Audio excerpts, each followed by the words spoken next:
আসসালামু আলাইকুম এভরিওয়ান, আশা করছি সবাই ভালো আছেন। তো আজকের এই ভিডিওতে মূলত দেখব যে কিভাবে একটা ওয়েবসাইটের ব্যাকআপ নিতে পারি আমরা। তো ব্যাকআপটা আমাদের ওয়েবসাইটে কেন প্রয়োজন? আমরা নর্মালি যখন কোনো একটা ওয়েবসাইট বানাই তখন আমাদের ওয়েবসাইটের মধ্যে বিভিন্ন ধরনের কিন্তু ইম্পর্টেন্ট ডেটা থাকে, রাইট? তো এরকম হতে পারে যে আমাদের ওয়েবসাইটে হ্যাকারের কোনো অ্যাটাক থাকতে পারে, প্লাস ক্র্যাশ হয়ে যেতে পারে, বা বিভিন্ন কারণে আমাদের ওয়েবসাইটটা কিন্তু ক্র্যাশ করতে পারে। তো সেক্ষেত্রে আমাদের উচিত কি যে আমাদের ওয়েবসাইটের ব্যাকআপটা রাখা বা ডেটাগুলোর একটা ব্যাকআপ রাখা। যদিও সেই মুহূর্তে যদি আমাদের ডেটাগুলো ক্র্যাশ হয়ে যায় কোনোভাবে, তাহলে সেক্ষেত্রে কী করতে পারি আমরা, নেক্সট টাইম যেন আমরা ওই ডেটাগুলোকে ইম্পোর্ট করে আমাদের ওয়েবসাইটটাকে আবার রেস্টোর করতে পারি। সো এইটাই হচ্ছে এই ভিডিওতে আমরা দেখব। তো চলুন ভিডিও শুরু করা যাক। ওকে, সো এই ভিডিওতে মূলত আমরা দেখব যে কিভাবে একটা ওয়েবসাইটের ব্যাকআপ নিতে হয়। ওকে, তো আমরা যখন কোনো একটা ওয়েবসাইট বানাই তখন কি হয়, আমাদের বিভিন্ন কারণে আমাদের ওয়েবসাইটটা কিন্তু ক্র্যাশ করতে পারে। তো সেজন্য ব্যাকআপ রাখাটা আমাদের জন্য খুবই ইম্পর্ট্যান্ট। তো আমরা হচ্ছে যে প্লাগইনটার মাধ্যমে আজকে ব্যাকআপটা শিখবো, সেটা হচ্ছে আপড্রাফট প্লাস। তো সেই জন্য আমরা যেটা করব, প্লাগইনটা প্রথমে সেট আপ করে নেব। এখান থেকে আছে অ্যাড নিউতে ক্লিক করব। অ্যাড নিউতে ক্লিক করার পরে এখানে হচ্ছে আমরা এই যে আপড্রাফট প্লাস যে প্লাগইনটা আছে এটা লিখে এখানে সার্চ করব, ড্রাফট প্লাস। ওকে, এটা লিখে সার্চ করলে আমাদের প্লাগইনটা চলে আসবে। এখানে একই রকম চেহারা, যে 3-4টা প্লাগইন আপনি দেখতে পারেন, তার মধ্যে হচ্ছে এই যে আপড্রাফট প্লাস যে WordPress backup and migration plugin, এই প্লাগইনটা হচ্ছে আমাদের লাগবে। তো এখান থেকে আমরা ইনস্টল নাওতে ক্লিক করে দিলাম। আচ্ছা, আমাদের ইনস্টলেশন কমপ্লিট। তো আমরা এখান থেকে জাস্ট অ্যাক্টিভ করে দেব। আচ্ছা, অ্যাক্টিভ করার পরে আমরা হচ্ছে এখানে আগে লেফট সাইডে দেখব যে এখানে প্লাগইনের জন্য আমাদের কোনো অপশন আসছে কিনা। তো এখানে টুলসের মধ্যে আপনি চেক করে দেখবেন যে এখানে কোনো অপশন আসছে কিনা। তো আমরা দেখতে পাচ্ছি যে আমাদের আপড্রাফট প্লাসের জন্য এখানে কোনো অপশন আসে নাই। তো আমরা যেটা করব, এখান থেকে জাস্ট হচ্ছে এই যে প্লাগইনস থেকে ইনস্টল প্লাগইনে যদি আমরা আসি, তাহলে এখানে দেখতে পাবো যে আপড্রাফট প্লাস নামে যে প্লাগইনটা আমরা সেট আপ করলাম একটু আগে, সেটার এই যে সেটিংস বাটন আছে, এখানে আমরা একটা ক্লিক করব। ওকে, তো আমরা এখান থেকে দেখেও নিতে পারি যে আমাদের ওয়েবসাইটটা দেখতে কেমন আছে। এখান থেকে আমরা ভিজিট সাইটে ক্লিক করে আমরা দেখতে পাচ্ছি যে আমাদের ওয়েবসাইটটা যে এরকম আছে। এই ওয়েবসাইটটাকে আমরা হচ্ছে ব্যাকআপ হিসাবে রেখে দেবো কোনো একটা জায়গায়। তো এখান থেকে যদি আমরা এই যে আপড্রাফট প্লাসের সেটিংসে আসি, তাহলে আমরা দেখতে পাচ্ছি যে এখানে বিভিন্ন ধরনের অপশন আছে এখানে। সো আমরা যেটা করব, এখান থেকে সেটিংসে চলে যাব। ওকে, সেটিংসে যাওয়ার পরে এখানে দেখবেন যে ফাইল ব্যাকআপ শিডিউল আছে। যেমন আপনি যদি ম্যানুয়ালি ব্যাকআপ নিতে না চান, তাহলে আপনি যেটা করতে পারেন, টাইম শিডিউলে সেট করে দিতে পারেন।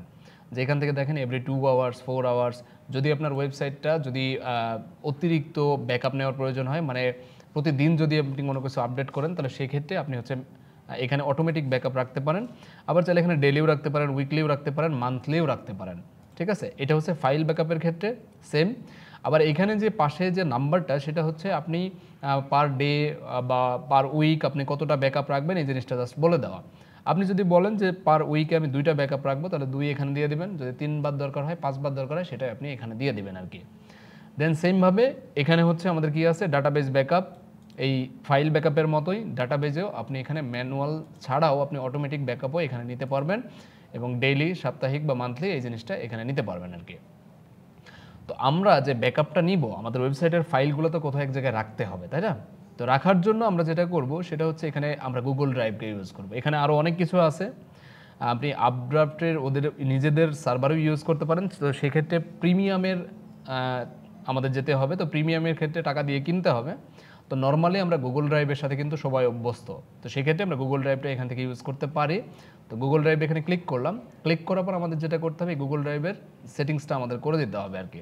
তো গুগল ড্রাইভে আসার পরে এটাকে আমি সেভ করে দিলাম। ঠিক আছে, যদি আপনার এখানে ক্লিক করার পরে কোনো কিছু, যে এখানে ক্লিক করার পরে যদি আপনাকে এই যে সাইন ইন করতে বলবে, ঠিক আছে, অবশ্যই আপনার এই ব্রাউজারে আপনার জিমেইলটা লগ ইন থাকতে হবে। দেন আপনি যেটা করবেন, এইখানে হচ্ছে সাইন ইন বাটনে ক্লিক করে দেবেন। আবার এইখানে আরেকটা লক্ষণীয় বিষয় হচ্ছে গুগল ড্রাইভ ফোল্ডার, মানে এই নামে আপনার একটা ফোল্ডার ক্রিয়েট হবে আপনার ড্রাইভের মধ্যে। সেই ড্রাইভের মধ্যে আপনার ওয়েবসাইটের ফাইলগুলোকে পাবেন আর কি। তো এখান থেকে আমরা হচ্ছে এই যে সাইন ইনে ক্লিক করলাম, দেন হচ্ছে আমরা লিভ নাওতে ক্লিক করছি। দেন আমার যে জিমেইলটা লগ ইন করা আছে এখানে, সেটা দিয়ে আমি এখানে হচ্ছে লগ ইন দিচ্ছি। তো এখানে হচ্ছে আমার একটা পারমিশন চাচ্ছে যে আমি ব্যাকআপটা নিতে যাচ্ছি কি না। তাহলে আমাকে যেটা করতে হবে, এখান থেকে আমরা অ্যালাউ করে দেবো। ঠিক আছে, যে আমরা এই মেইলের মাধ্যমে আমরা ব্যাকআপটা নিতে যাচ্ছি, এবং কমপ্লিট সেট আপে ক্লিক করব এখান থেকে। তাহলে আমাদের প্লাগইনটা সেট আপ করা হয়ে যাবে, কনফিগারেশন করা হয়ে যাবে। দেন আমাদের কনফিগারেশন কমপ্লিট হয়ে গেলে আমরা জাস্ট এখানে যে ব্যাকআপ নাও যেটা আছে, এটাতে ক্লিক করব। ক্লিক করলে আমাদের বলবে যে ফাইল এবং ডাটাবেজ আমি দুইটাই ব্যাকআপ নিতে চাই কি না। অবশ্যই আমি দুইটাই নিতে চাই। তো এখান থেকে জাস্ট ব্যাকআপে ক্লিক করব। তো তো ব্যাকআপ এখানে হচ্ছে একটু সময় নেবে, কারণ হচ্ছে যে আমাদের ওয়েবসাইটে যে ফাইলগুলো আছে এবং ডাটাবেজে যে সমস্ত ফাইলগুলো আছে সেই ফাইলগুলোকে সে এক্সট্র্যাক্ট করবে আর কি, ঠিক আছে। তো আমার অলরেডি এই যে ফিনিশ হয়ে গেছে, আমাদের ফিনিশ হয়ে গেছে, অটোমেটিক্যালি এর পপ আপটা চলে যাবে। এখানে দেখেন আমার এর আগের একটা ব্যাকআপ নেওয়া আছে, সেই জন্য এখানে ড্রাইভের একটা আইকন দেখাচ্ছে, বাট এটাতে কিন্তু দেখানো নাই। তো সেক্ষেত্রে আমাদের যে কাজটা করতে হয় সেটা হচ্ছে এই ফাইলটাকে আমাদের কিন্তু আপলোড করতে হবে ড্রাইভে, না হলে কিন্তু এই ফাইলটাকে আপনি খুঁজে পাবেন না। আর এখানে যেভাবে আপনার আপলোড করা আছে, মানে যদি আমরা সাইটটাকে রিসেট করে দিই তাহলে কিন্তু এই জিনিসটা চলে যাবে।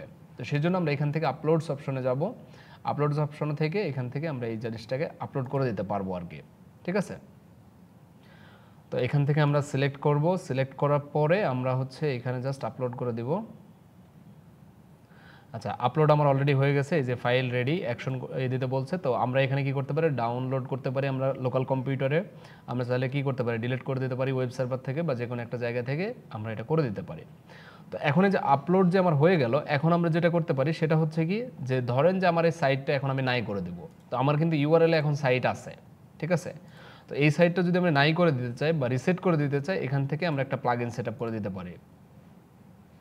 তো এখান থেকে রিসেট লিখে যদি আমরা সার্চ করি তাহলে হচ্ছে আমরা WP রিসেট নামে যে প্লাগইন আছে সেটা দিয়ে আমরা প্রথমে সাইটটাকে রিসেট করে দিই। তো এটাকে ইনস্টল করে দিব। আচ্ছা, ইনস্টলেশন কমপ্লিট হয়ে গেলে এখানে হচ্ছে আমরা অ্যাক্টিভ করে দেব। অ্যাক্টিভ করলে আমরা যেটা দেখব সেটা হচ্ছে, আমরা জানি যে প্লাগইন সেটআপ করার পরে কোনো না কোনো জায়গায় আমাদের একটা অপশন আসে। তো এখান থেকে যদি আমরা টুলসে যাই, টুলসে থেকে যে WP রিসেট নামের এই অপশনটা পাবো আর কি। দেন আমরা যেটা করব, এটার আবার প্রিমিয়াম ভার্সনও আছে, তো চাইলে আপনারা প্রিমিয়াম ভার্সন নিয়ে অন্যান্য ব্যাকআপের কাজগুলো করতে পারেন। তো এখান থেকে জাস্ট আমরা যদি রিসেট লিখি, লিখে যদি এখানে সাইট রিসেটে ক্লিক করে দেন যদি রিসেট ওয়ার্ডপ্রেস দিয়ে দিই, তাহলে আমরা যা কিছু করছি সব কিছু কিন্তু রিসেট হয়ে যাবে। মানে আমরা সাইটটা একবারে নাই হয়ে যাবে, ওয়ার্ডপ্রেসটা নতুন সেট আপ করার সময় যেমন ছিল সেরকম হয়ে যাবে। ওকে, তো এই যে দেখেন আমার কিন্তু ফুল ফ্রেশ হয়ে গেছে। এখন যদি আমরা এই যে আমাদের যে ওয়েব পেজটা আছে এটাকে যদি আমরা রিলোড করি তাহলে দেখেন আর কিচ্ছু নাই, মানে আগে যে সাইটটা আমাদের ছিল এই ইউআরএলে সেটা নাই। এখন আমি চাচ্ছি কি, যে আমি যে ব্যাকআপ রাখছি আমার ওয়েবসাইটের সেইটাকে আমি আবার এখানে এক্সপোর্ট করে দিতে চাই, তাই না। তো সেই জন্য আমাদের যেটা করতে হবে, একই কাজটা আমাদের করতে হবে। আমরা প্লাগইন থেকে যেই প্লাগইন দিয়ে আমরা ব্যাকআপ নিলাম সেই প্লাগইনটা দিয়ে আমাদের আবার এখানে এক্সপোর্ট করতে হবে। তো আমরা ইনস্টল প্লাগইনে যেতে পারি, এখানে হচ্ছে এই যে আপডেট প্লাস অলরেডি আছে, তো আমরা এখান থেকে জাস্ট অ্যাক্টিভ করে দেব। অ্যাক্টিভ করে দিলে আমরা হচ্ছে এখানে যদি আসি তাহলে হচ্ছে আমরা এখান থেকে দেখতে পাবো যে আমাদের যে ব্যাকআপটা ছিল, এই যে দেখেন আমার ব্যাকআপ ফাইলটা কিন্তু আমার এখানে দেখাচ্ছে, ঠিক আছে। এই ব্যাকআপ ফাইলটা আমার দেখাচ্ছে এখানে, নেক্সট নেক্সট করে আপনাকে সব দেখাই দিচ্ছে যে কোথায় কি আছে না আছে, এই জিনিসগুলো বলে দিচ্ছে। আমি এগুলোকে ক্লোজ করে দিলাম। দেন হচ্ছে ব্যাকআপ রেস্টোরে আসি, আসার পরে দেখেন এইখানে আমার যত তারিখে ব্যাকআপটা নেওয়া হয়েছে এবং টাইমটা দেখাচ্ছে। তো এইখান থেকে যদি আমরা এই যে রেস্টোরে ক্লিক করি তাহলে এইখানে আপনাকে বলছে যে কি কি আপনি রেস্টোর করতে চান। যখন আমরা ব্যাকআপ নেই তখন কিন্তু সমস্ত ফাইল আমার এর মধ্যে ছিল। তো এখান থেকে আমরা তিনটাকে এই সবগুলোকে ধরেন যে আমরা চেক করে দিলাম, দেওয়ার পরে আমরা নেক্সটে ক্লিক করব। এখন নেক্সটে ক্লিক করার পরে এখানে বলছে যে আপনার সমস্ত ফাইলগুলো সাকসেসফুলি তারা এক্সট্র্যাক্ট করতে পারছে, আর্কাইভ করতে পারছে। দেন হচ্ছে এখান থেকে আমরা রেস্টোরে ক্লিক করব। ক্লিক করলে এখানে আমাদের একটু অপেক্ষা করতে হবে, কারণ এই যে ভেরিফাইং হচ্ছে। দেন এই যে বলছে যে আমাদের অলরেডি রেস্টোর সাকসেসফুল হয়ে গেছে। দেন হচ্ছে আমরা return to update plus configuration এটাতে চলে গেলে আমাদের আবার লগ ইন করতে বলবে, ঠিক আছে। তো লগ ইন করার জন্য আমরা যেটা করছিলাম, আমরা হচ্ছে অ্যাডমিন দিছিলাম হচ্ছে আমাদের ইউজার নেম সাইটের, এবং পাসওয়ার্ডটা আমি এখানে বসিয়ে দিচ্ছি। দেন হচ্ছে আমরা এখানে লগ ইন বাটনে চাপ দিলাম। এটা আমরা কেটে দিই, এটা দরকার নাই। তো আমার এখানে অলরেডি লগ ইন হয়ে গেছে। তো আমরা যদি দেখি যে ব্যাকআপটা আবার আমাকে দেখাচ্ছে, এবং দেখেন এলিমেন্টও সেট আপ ছিল, ওইটাও চলে আসছে। আমাদের WP কোই টেমপ্লেটসের এটা ছিল, এটাও চলে আসছে। এবং আমরা যে টুলসে যাই, যে সব কিছু যা কিছু আমরা এর আগে ছিল আমাদের ওয়েবসাইটের মধ্যে সবগুলো কিন্তু এখানে চলে আসছে। এবং আমাদের যে ওয়েব পেজটা ছিল সেটা যদি একটু দেখি, দেখেন আমাদের যে ওয়েব পেজটা ছিল সেটাও কিন্তু আমাদের সাকসেসফুলি এখানে আমরা রেস্টোর করতে পারছি। ওকে, সো এই হচ্ছে আমরা আপডেট প্লাসে যে প্লাগইনটা, এই প্লাগইনের মাধ্যমে আমরা যেটা করতে পারি, আমাদের ওয়েবসাইটের ব্যাকআপটা আমাদের গুগল ড্রাইভে রাখতে পারি। এবং পরবর্তীতে যদি আমাদের সাইট কোনোভাবে যদি ক্র্যাশ হয়ে যায় তাহলে সেক্ষেত্রে কী করতে পারি, ওই মেলটা লগ ইন করে আমরা হচ্ছে আমাদের ওয়েবসাইটটাকে রেস্টোর করতে পারি আমাদের যে ইউআরএল আছে সেই ইউআরএলে। সো এই ছিল এই ভিডিওতে। সবাই ভালো থাকবেন, ধন্যবাদ।